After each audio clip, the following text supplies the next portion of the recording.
Yesterday here on Halton News, we presented my introductory interview with the new Oakville West MP, Sima Acan.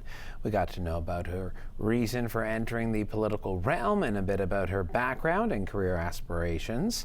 If you'd like to see that interview, it's up on our YouTube page at youtube.com/yourtvhalton.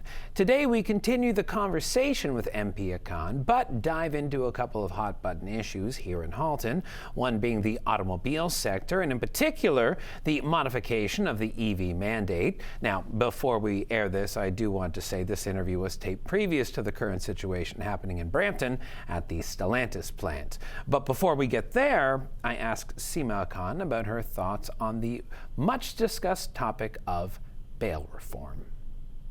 We know that Minister of Justice is working on a bail reform. It's going to be a very comprehensive, well-studied bail reform, and it is going to be out very soon. So with the existing bail, if we talk about the bill C-75, it has been announced by Minister Anand last 2024 January or end of 2023, we have seen a big improvement about crime rates. So if you look at 2024 and 6 months of 2025, the numbers are drastically changing and it's coming down. But I keep saying the same thing at the doorsteps or wherever I go, which last week I was at the Oakville Community Association's Crime and Safety Fair, and I was on stage for 15 minutes giving updates from the federal perspective, but I emphasized there, and I had the chance to talk to, once again, with MPP Crawford,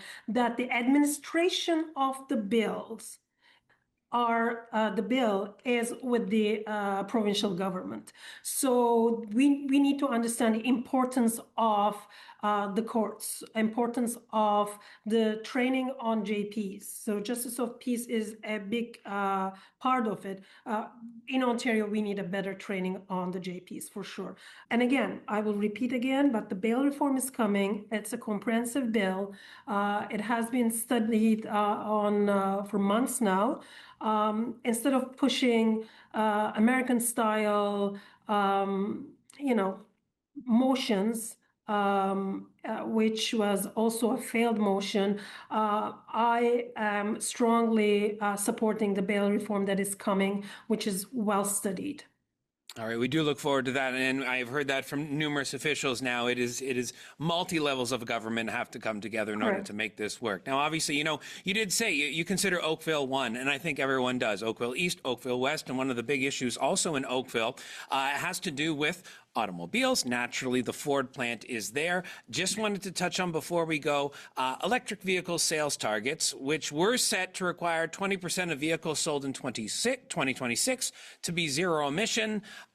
This is being put on pause in order to kind of rework the EV sales targets in the current, world we live in. There seems to be a bit of pushback south of the border for this. So the reconsideration of the EV mandate, I wanted to get your take on that. So the time is evolving. I have an engineering background, and as I said, we're in the 21st century. So I do support the EV technology, as it's like switching from the previous lights to LED lights. It will take some time to adopt the new tech.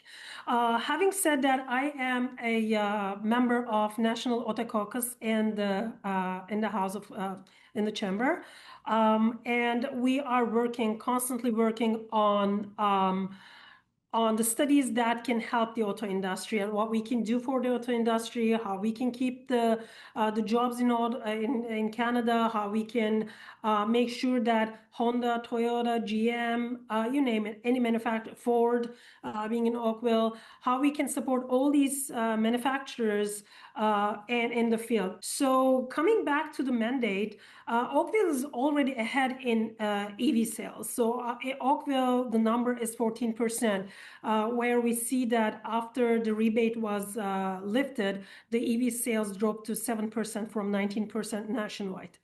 And we are seeing, we had a great discussion with Honda. They are supportive of EV market.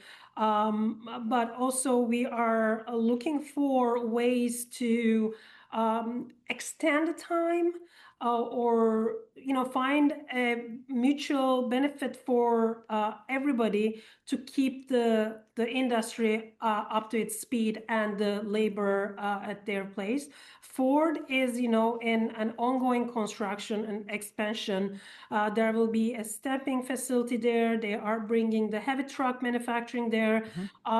Which I heard a good deal of, an EV manufacturing for smaller vehicle, maybe. So maybe increasing the shifts from one to more shifts. So we will, the ministry has given a 60-day extension on reviewing the existing policy. So I can assure you that as MPs and Auto Caucus members, we are working on the best solutions for all Canadians.